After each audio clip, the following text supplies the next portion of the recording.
Assalamu alaikum dear students and viewers. I hope you all are fine by the grace of Almighty. And today I am going to discuss other rules. We have already discussed the rule number 1 and 2. But I want to recapitulate the basic rule today because some are having confusion regarding the subject I and you. Right?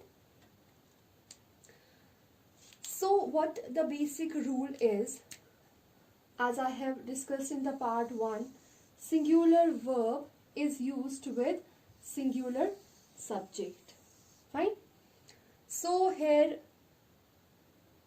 is singular verb and she is singular subject. Singular subject, right? Same way, he is singular subject and plays is singular verb. So here plural verb is used with plural subject. They plural subject है और are भी क्या है? Plural verb है. वैसे ही we क्या है? Plural subject है ना, बहुत सारे. और राइट भी क्या है? प्लूरल वर्ब है. अब इसी का एक्सेप्शनल रूल है, यानी ये रूल तो है लेकिन ये वाला रूल आई सब्जेक्ट है उसके साथ यूज नहीं होता है और यू भी एक सब्जेक्ट है इसके साथ भी ये रूल अप्लाई नहीं होता है. So these are exceptions to the basic rule जो कि बहुत सबको कंफ्यूजन हुआ था. यू के साथ एज यू सिंगुलर पर्सन को हम बोलते हैं, सिंगुलर सब्जेक्ट डिनोट होता है यू, राइट. तो इसके साथ हम प्लूरल वर्ब यूज करते हैं. जबकि रूल क्या है, जहां पर सिंगुलर सब्जेक्ट होगा वहां पर क्या होगा? सिंगुलर वर्ब होगा. दोनों होने चाहिए सिंगुलर, राइट. लेकिन यहां पर ये चीज अप्लाई नहीं होती है. फाइन. यहाँ पर यू क्या है? यू सिंगुलर सब्जेक्ट है लेकिन इसके साथ हम यूज कर रहे हैं plural verb. For example, you are my friend. So you here is singular subject and are here is plural verb. In the next example you can clearly see again we have used you as singular subject and play is plural verb, right? Let's have a look to next exception to the basic rule. I, with I also we have to use plural verb. I मतलब एक इंसान को, एक subject है यहाँ पर जो एक इंसान डिनोट कर रहा है, तो ये क्या है? सिंगुलर सब्जेक्ट है, राइट. बट प्ले क्या है? प्ले अगेन प्लूरल वर्ब है. और एक चीज है, हम हमेशा ही के साथ इज यूज करते हैं जो कि सिंगुलर है. शी के साथ हम इज यूज करते हैं. बट यहाँ पर तीसरा क्या है? आई के साथ हम हमेशा एम यूज करते हैं. ठीक है. I am playing, I am a good boy, like that. Okay. I hope ये एक्सेप्शंस जो हैं, जो हमने बेसिक रूल अभी पढ़ा, ठीक है, उसके साथ ये क्लियर हो गया होगा आपको. Sometimes these words are used as subjects. For example, each is used. In the first sentence, you can clearly see I have used each. Each shirt and coat is on sale. तो each के साथ हम हमेशा singular verb use करते हैं. यहाँ पर हमने each के साथ is यूज किया है. So whenever each, every, many, somebody, no, either, no one, little, more, much, nobody is used as subject, then after that we have to use singular verb. In the next example I have written nobody is absent. Fine. Nobody is used as a subject and is followed by is.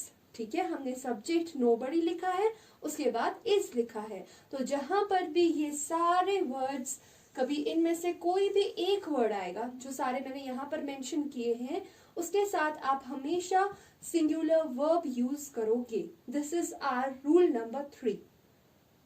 So my dear students, this is rule number 4, जहां पर भी with, together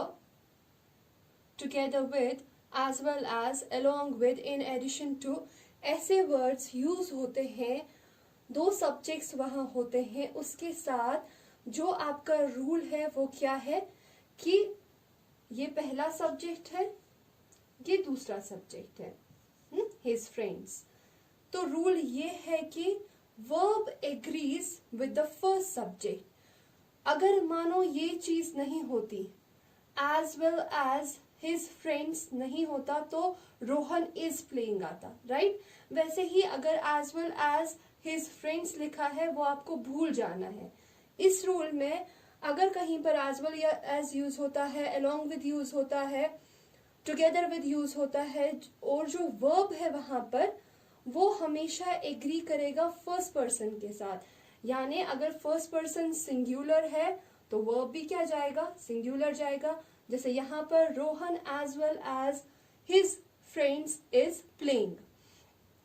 अभी मान लो आप ये वाली line है ही नहीं, खाली हिज फ्रेंड्स इज प्लेइंग नहीं आता वहां पर, मत, क्योंकि हिज फ्रेंड्स क्या है, प्लूरल, तो वहां पर आता his friends are playing, right?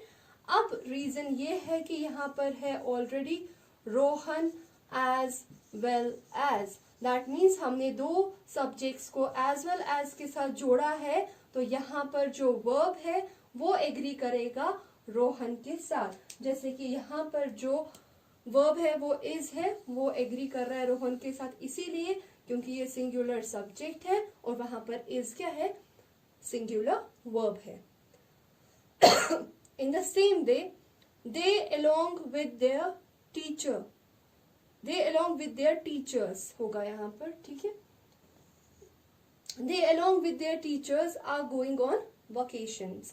तो यहाँ पर अगेन दो सब्जेक्ट्स है, क्या क्या है, दे है और देयर टीचर्स है।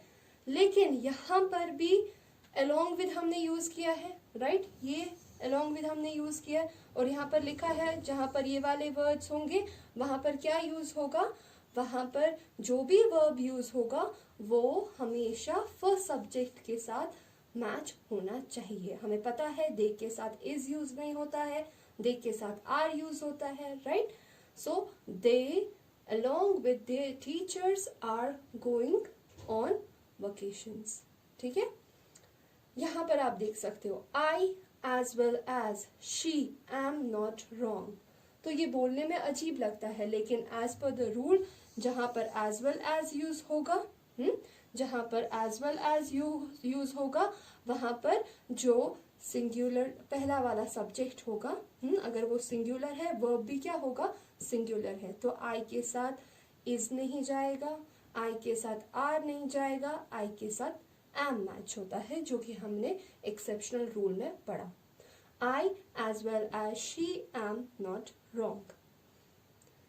This topic, subject verb agreement, also known as concord, is very difficult and it creates confusion according to its rules, because so many rules are there, exceptions are there, so you have to work hard for for understanding this topic। you have to practice regularly। जैसे यहाँ पर आप सोचोगे ये गलत है, but ये सही जा रहा है according to the rule number 4। जहां पर ये वर्ड्स होंगे वहां पर वर्ब क्या एग्री करता है, हमेशा फर्स्ट सब्जेक्ट के साथ, क्योंकि यहाँ पर सेकेंड सब्जेक्ट कौन है, शी, इसके साथ ये मैच नहीं होगा। That's all for today. इंशाल्लाह कुछ और रूल्स है एक दो, वो हम इंशाल्लाह कल डिस्कस करेंगे। Thank you and have a nice day.